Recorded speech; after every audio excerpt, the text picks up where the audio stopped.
Welcome back to the 3x5 Live podcast. So on this podcast, we talk about mindset, mindfulness, productivity, wellness.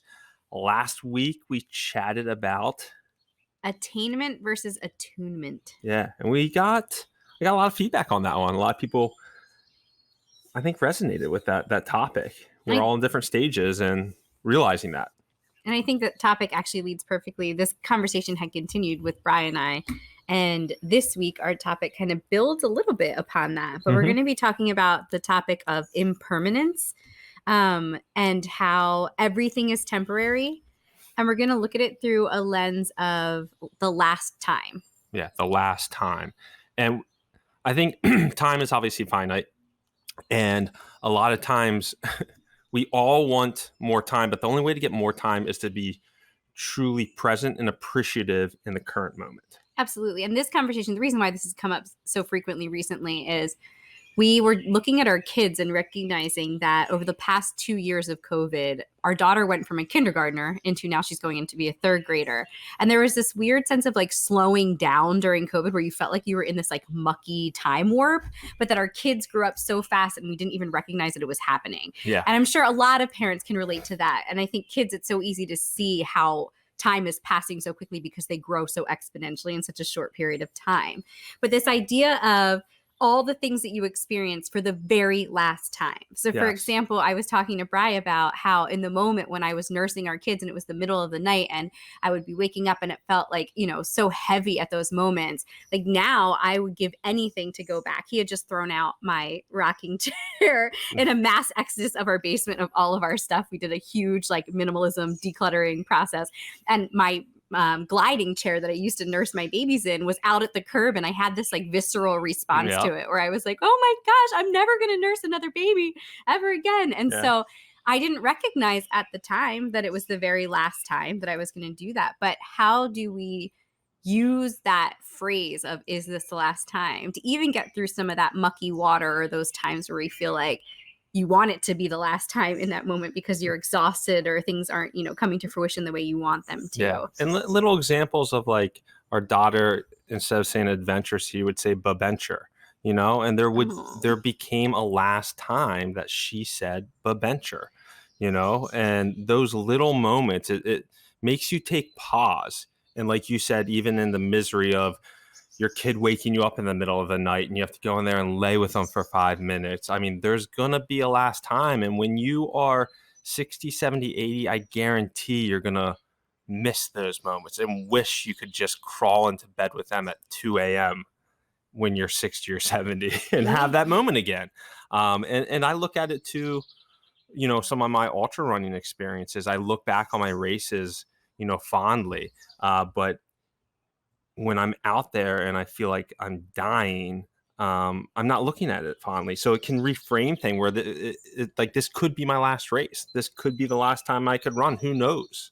So how do you appreciate it in the moment? And it's like we said, it's easy from like a parent perspective because the time seems to be like lapsed by years. And it's very easy to see these differences. Like, is it the last time you're going to pick up your kid and be able to hold them without falling over, right? Is it going to be the last time you tuck them into net for bed at night? And how do you, in those moments, grasp onto those so dearly so that you can recognize that this could very well be the last time? Yeah, I used to love mountain biking, and it was the passion of my life.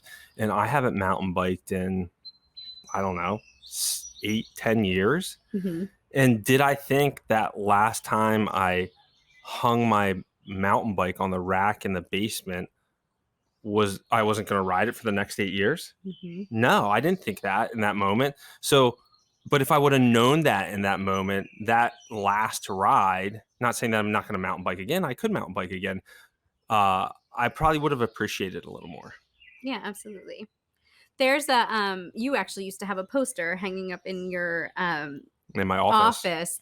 It's, I can't remember the guy's name, but he has a blog called Wait But Why. Mm-hmm. And he took a poster and he has, and we're going to try to attach this the PDF of this to the show notes if we can find it. We're going to do some researching, but he looks at 90 years broken down into weeks. And so he has the 52 weeks in each year. And at any given point, you like can, each week is a block. is a block. And specific like things that might be going on within that time frame, right? And so at any given point, you can put your finger on which week you're in your lifetime. And it's such a crazy like visualization to see how quickly these weeks are passing. And when you look at a week in that scale, we think a week is so fleeting and so like minute, but it really is a big chunk. And so how do we appreciate those weeks just as much as we do a year or 2 years or 10 years and really think about what that means for us at that moment? So yes, exactly. So that's kind of what I wanted to talk about today, this idea of last time and forcing greater appreciation in the moment, and especially in the moments that you don't really love, because and that you realizing that in hindsight in the future you might be missing that time. Yeah, it's fleeting. Yes, everything is temporary. And I think there's so much power in reframing, and this is just another reframing exercise of making you think about a situation differently. So maybe this week, because we're talking about looking at it in terms of weeks, you think about what is something that you get to do. That's a way to kind of flip that gratitude piece, like that you get to do that could very well be the last time you do something, whether it be a travel experience that you're experiencing or something positive, or something that has you kind of down and feels like a little daunting at the moment, like sticky and muddy. Like what is something that you're in right now that will be temporary, that is just something that around the corner is going to be gone? And will you miss that? Or will it be something that you look back and say, I wish I would have had a different attitude towards that event? Yeah. And I look at it sometimes with, I do lunch with my father. We used to work together, and I try to do lunch with him like once a month. And how many more of those lunches do I have? I mean, he's 72 years old. He's still in great health, but how many of those do I have left? I don't know. So having that mindset going into that lunch, you're just going to be that much more present and attuned to the conversation if you put at it or look at it in that light.